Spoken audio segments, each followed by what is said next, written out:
नमस्कार, आप देख रहे हैं न्यूज 18। मैं हूं आपके साथ मेनका चौधरी और इस बुलेटिन की शुरुआत बड़ी खबर के साथ करते हैं। उत्तराखंड में ग्लेशियर टूट गया है। आईटीबीपी की पोस्ट के पास यह हादसा हुआ है। भारी बर्फबारी की वजह से भारत चीन सीमा पर सुमना के पास ग्लेशियर टूटा है। जोशीमठ में टूटा है ग्लेशियर। उसके बाद की क्या स्थिति है ये भी हम आपको बताएंगे। लेकिन लगातार बर्फबारी बीते 3 दिनों से उत्तराखंड के अलग अलग इलाकों में और यहां पर भी भारी बर्फबारी हुई है, जिसके बाद ग्लेशियर टूटने की खबर आ रही है। और जो इलाका है वो हम आपको बता दें, ये भारत और चीन से सीमा से सटा हुआ इलाका है सुमना, जिसके पास ग्लेशियर टूटा है। बड़ी खबर उत्तराखंड से, आईटीबीपी के पोस्ट के पास यह हादसा हुआ है। नीति घाटी में ग्लेशियर टूटने की जानकारी मिलते ही मुख्यमंत्री तीरथ सिंह रावत ने निर्देश दिया और उस निर्देश पर इस मामले को लेकर अलर्ट जारी किया गया। मुख्यमंत्री के ट्वीट कर बताया कि वो खुद जिला प्रशासन और सीमा सड़क संगठन के संपर्क में है। जिला प्रशासन को हिमखंड टूटने की घटना की पूरी जानकारी उपलब्ध कराने के निर्देश दिए गए हैं। एनटीपीसी और दूसरी परियोजनाओं में रात के वक्त काम रोकने के लिए भी कहा गया है, ताकि कोई अप्रिय घटना न हो।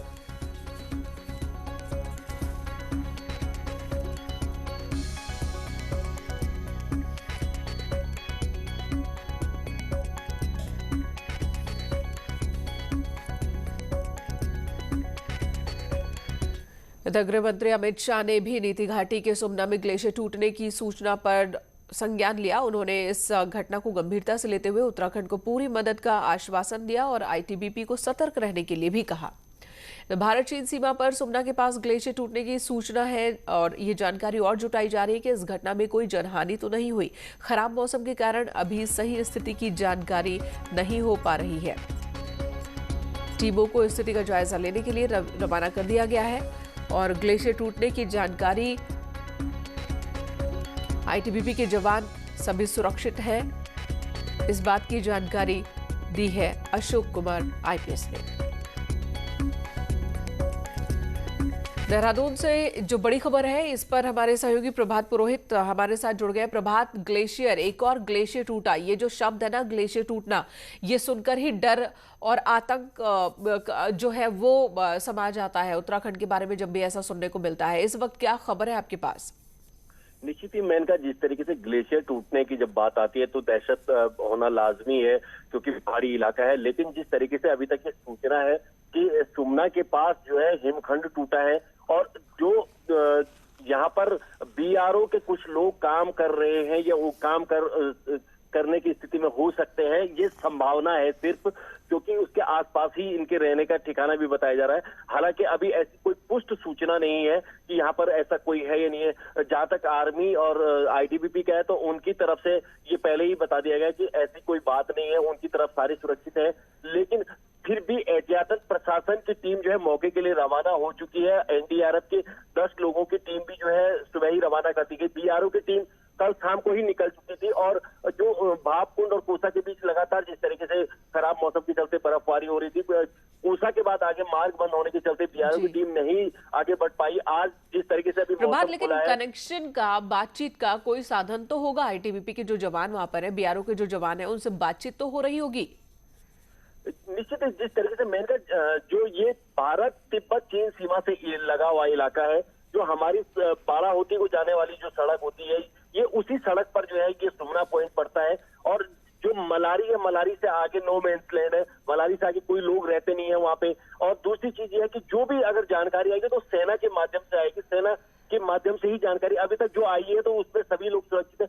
लेकिन जहां ये ग्लेशियर टूटा है उस पॉइंट की क्या स्थिति है, इसके बारे में अभी तक किसी को पता नहीं है जी। तो सभी लोग सुरक्षित है, लेकिन उस पॉइंट की क्या स्थिति है जहां पर ग्लेशियर टूटा है, ये अभी अंदाजा नहीं लगाया जा सका है। इसके बारे में कोई पुख्ता जानकारी नहीं है।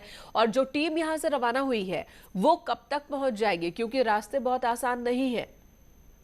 मैंने कहा, जिस तरीके से जोशीमठ तहसील से लगभग 100 किलोमीटर की दूरी पर ये है, लेकिन जो जैसे हम पहले से बता रहे हैं कि भापकुंड और जो है कोसा से आगे जिस तरीके से लगातार कल मौसम खराब रहा है, बर्फबारी रही है और जो मलबा आया है, तो उसके चलते जो है मार्ग अवरुद्ध है। पहले सबसे बड़ा टास्क यह है कि कोसा से मलारी तक पहले बर्फ हटाने का काम किया जाएगा, उसके बाद टीम आगे बढ़ेगी और तब जाके जो है आगे निकला जाएगा। हालांकि जो हमारी अच्छी बात यह है कि हमारे मलारी में ऑलरेडी हमारी वहां पर सेना या आईटीबीपी रहती है तो वहां से आगे रेस्क्यू बढ़ाया जा सकता है और सही जानकारी कुछ देर बाद मिल सकती है।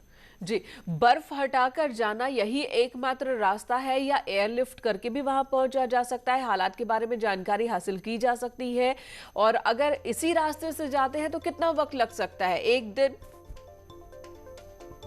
जो है अगर एयरलिफ्ट की तो जोशीमठ आर्मी से मलारी आर्मी हेलीपैड तक जा सकते हैं, फिर उससे आगे क्योंकि सरहदी क्षेत्र है यहाँ कुछ स्पष्ट बताया नहीं जा सकता है सरहदी क्षेत्र होने के मामले लेकिन जो अगर आर्मी एरियल सर्वे की हम बात करें तो आर्मी जोशीमठ से मलारी हेलीपैड तक जा सकती है और फिर वहां से रेस्क्यू किया जा सकता है। जी प्रभात, धन्यवाद इस वक्त पूरी जानकारी देने के लिए। तो अच्छी खबर जो इस वक्त तक आ रही है सेना की ओर से वो खबर आ रही है कि ग्लेशियर के इस टूटने में कहीं कोई हताहत नहीं हुआ है।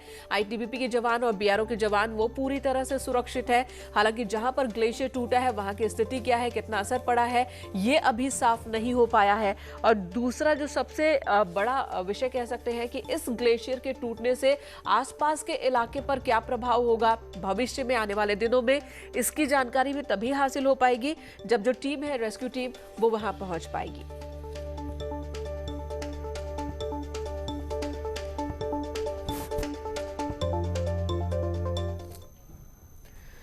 देहरादून से बड़ी खबर। देहरादून शहर में आज और कल कोविड कर्फ्यू है, पूरी तरह से बंद रहेंगे बाजार। जरूरी सामान की दुकानों को छूट जरूर है। सरकारी दफ्तरों में 2 दिन का पहले ही सैनिटाइजेशन का काम शुरू कर दिया गया है। पूरे राज्य में रविवार को कोविड कर्फ्यू रहेगा।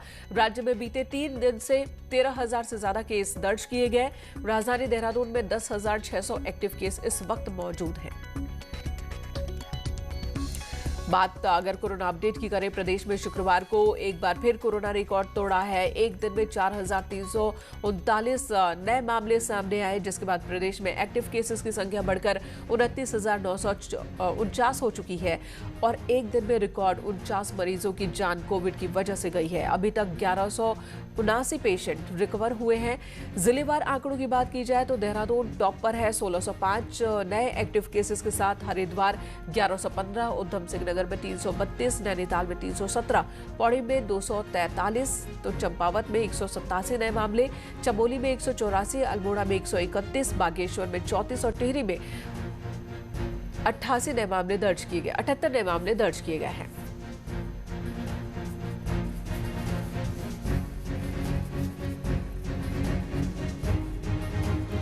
इस वक्त दीपांकर भट्ट देहरादून से हमारे साथ जुड़ गए हैं। दीपांकर, बहुत ही डराने वाला ये आंकड़ा है। हर रोज के साथ जो है आंकड़ा वो बढ़ता ही दिख रहा है।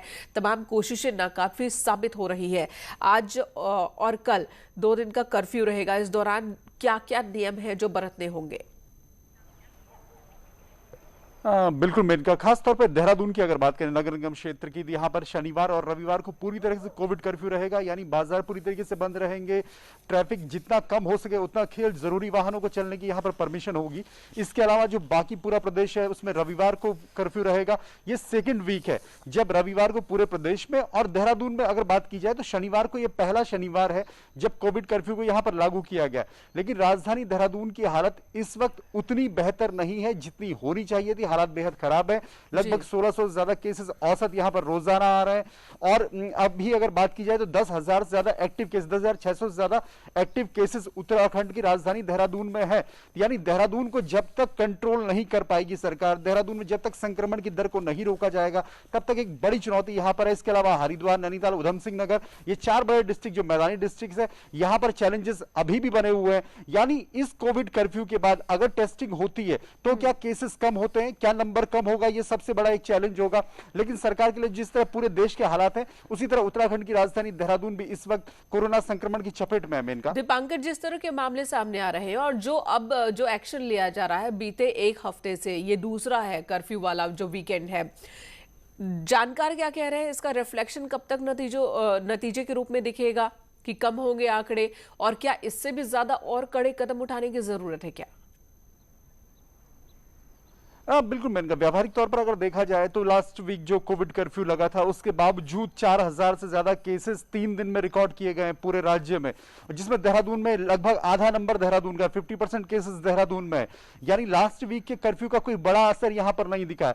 इसके बावजूद जब आप मार्केट में घूमते हैं कर्फ्यू के दौरान भी, तो आपको कई लोग ऐसे दिख जाएंगे जो बिना मास्क के हैं, कई जगह पर आपको सोशल डिस्टेंसिंग नजर नहीं आएगी। यानी लास्ट ईयर से जो एक्सपीरियंस होने चाहिए थे, जिससे आगे बढ़ना चाहिए था, वो स्थितियां अभी वहीं पर है और कई लोगों को यही वजह है, ये एक बड़ी वजह है कि आज भी हम लोगों को समझा रहे हैं कि मास्क पहनिए, मास्क जरूरी है। आज भी लोगों को समझाना पड़ रहा है कि सोशल डिस्टेंसिंग क्यों जरूरी है। यही वजह है कि आंकड़े इस तरीके से बढ़ रहे हैं। धन्यवाद इस वक्त दीपांकर आपका पूरी जानकारी देने के लिए। हालात गंभीर है, इसमें कोई शक नहीं। और इसी बीच उत्तराखंड सरकार की ओर से एक और बड़ा फैसला लिया गया। फैसला ये लिया गया है कि 18 साल से ऊपर के लोगों को मुफ्त में वैक्सीन देने का ऐलान किया है सरकार ने। सीएम ने कहा कि 1 मई से टीकाकरण शुरू हो जाएगा। टीकाकरण अभियान में करीब 400 करोड़ रुपए का खर्च आने वाला है। जो टीका लगेगा वो हम सब मुफ्त लगाएंगे। मेरी सरकार पूरी तरह से पूरा जो भी उसका व्यय होगा वो हम स्वयं करेंगे और मई माह के प्रथम सप्ताह से यह कार्य आरंभ हो जाएगा। इसमें लगभग 50 लाख उत्तराखंड के निवासियों का टीकाकरण किया जाएगा। यह संख्या हमने ली है पूरे प्रदेश की और इसका संपूर्ण खर्च जैसे मैंने बताया सरकार वहन करेगी। और कोरोना महामारी के बीच तमाम कोशिशों के बीच भी हेल्थ डिपार्टमेंट की लापरवाही भी साफ साफ नजर आ रही है। होम आइसोलेशन में लोगों तक क्यों नहीं पहुंच रही है दवाइयों की किट, ये एक बड़ा सवाल बना हुआ है। दवाइयों की किट पर लगी है इस वक्त पूर्व सीएम की फोटो। पूर्व सीएम की फोटो होने की वजह से ये दवाइयां बांटी नहीं जा रही है। कोविड किट से हटाई जा रही है फिलहाल पूर्व सीएम की फोटो। 2 दर्जन से ज्यादा आंगनबाड़ी वर्कर्स को इस काम में लगाया गया है। सीएमओ देहरादून के ऑफिस में बदली जा रही है किट पर लगी फोटो। लेकिन अब सवाल है कि फोटो बदलना ज्यादा जरूरी है या ये दवाइयां जरूरतमंदों तक पहुंचाना जरूरी है। लेकर स्वास्थ्य महानिदेशक तक तमाम आला अधिकारी इस बात का दावा ठोकते हैं कि जो होम आइसोलेशन में हजारों हजार जो लोग हैं उन तक प्रॉपर सरकार की पहुंच है, प्रॉपर उनकी मॉनिटरिंग की जा रही है, उनके घरों तक होम किट पहुंचाई जा रही है। लेकिन दरअसल जो किट नहीं पहुंच रही है उसका एक बड़ा कारण आपको हम बताते हैं। ये वो किट है, ये आप नज़ारा देख रहे हैं, ये सीएमओ देहरादून के ऑफिस का नज़ारा है। यहाँ पर ये तमाम जो महिलाएं आपको दिख रही हैं काम करते हुए, ये आंगनबाड़ी कार्यकर्त्रियाँ हैं। जो होम आइसोलेशन की जो किट है, दरअसल वो किट यहाँ पर ये डंप पड़ी हुई है, आप देख सकते हैं बड़ी संख्या में। इस पूरे कैंपस में हजारों की संख्या में किट डंप पड़ी हैं। और क्यों डंप पड़ी हैं, अब उसका कारण आप देखिए कि इन होम आइसोलेशन की कोविड-19 की इन किटों पर पूर्व मुख्यमंत्री त्रिवेंद्र सिंह रावत की फोटो छपी है और यही कारण है कि ये किट लोगों तक नहीं पहुंचाई जा रही है जरूरतमंद।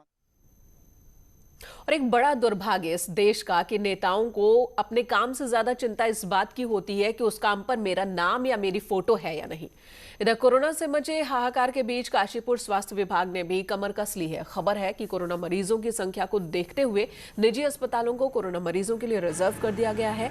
साथ ही वेंटिलेटर की सुविधाओं को भी ध्यान में रखा जा रहा है ताकि मरीजों को सुविधाएं दी जा सके। वैसे भी सरकार ने प्राइवेट अस्पतालों को आदेश दिया है कि कोरोना मरीजों के लिए अस्पताल में 70% बेड रिजर्व रखना होगा। ये मिशन विभागीय अधिकारियों के देखरेख में ही किया जा रहा है। साथ ही अधिकारियों की माने तो लॉकडाउन का असर भी दिखाई देने लगा है। मरीजों की संख्या में गिरावट दर्ज की जा रही है। सरकार ने कोविड केयर सेंटर्स की शुरुआत की है, प्राइवेट और गवर्नमेंट सरकारी। हमारा भी जल्द से जल्द हॉस्पिटल का संचालन होने वाला है कोविड हॉस्पिटल के रूप में। और प्राइवेट अस्पताल हमारे शुरू हो गए हैं, उसमें 5 अस्पताल काशीपुर में चालू हो चुके हैं जिनको कि प्राइवेट रूप से कोविड हॉस्पिटल्स का रूप दे दिया गया है। यहाँ एक ब्रेक के लिए रुकेंगे, तुरंत लौटेंगे, आप बने रहे हमारे साथ। बोकारो से चली ऑक्सीजन स्पेशल ट्रेन लखनऊ पहुंच गई है। एक टैंकर में 20,000 लीटर लिक्विड ऑक्सीजन है। इससे लखनऊ के कोरोना मरीजों को बड़ी राहत होगी। लखनऊ और आसपास जहां पर ऑक्सीजन की कमी की बात बार बार सामने आ रही है। अस्पतालों की ओर से शिकायत की जा रही है कि ऑक्सीजन की कमी है और ऐसे में ऑक्सीजन की आपूर्ति के लिए एक बड़ा फैसला लिया गया था। ग्रीन कॉरिडोर के जरिए ऑक्सीजन यहां तक पहुंची है। बोकारो से चली है ऑक्सीजन की स्पेशल ट्रेन जो लखनऊ पहुंच गई। एक टैंकर की अगर हम बात करें तो इसमें 20,000 लीटर लिक्विड ऑक्सीजन है। तो बड़ी राहत की बात, ऑक्सीजन की कमी जो लखनऊ में राजधानी में सामने आ रही थी, बड़ी संख्या में मरीजों की तो मौत ऑक्सीजन की कमी से हो गई, ऐसी खबर भी आ रही है कि उनके ऑक्सीजन की आपूर्ति नहीं हो पाई। अब जब ऑक्सीजन यहां पहुंची है तो और ऑक्सीजन वाले बेड भी बढ़ाए जा सकेंगे और साथ ही अस्पतालों की इसकी आपूर्ति अब तेजी से होगी। तो जमशेदपुर के झारखंड के बोकारो से ऑक्सीजन की एक खेप पहुंची है। बकायदा जो केंद्र सरकार की ओर से, रेलवे की ओर से ऑक्सीजन एक्सप्रेस चलाई गई है। ग्रीन कॉरिडोर के जरिए ये ऑक्सीजन यहां तक पहुंची है। कल पीयूष गोयल ने भी इस बात की जानकारी दी थी जब बोकारो से ये ट्रेन रवाना हुई थी। उन्होंने बताया था कि अब बहुत कम वक्त में पहुंच जाएगा लखनऊ। ये पूरा का पूरा जो टैंकर है ग्रीन कॉरिडोर बना लिया गया है और अब ये देखिए लखनऊ पहुंच गई है ऑक्सीजन से भरे टैंकर्स। रुकेंगे ब्रेक के लिए, खबरों का सिलसिला जारी है।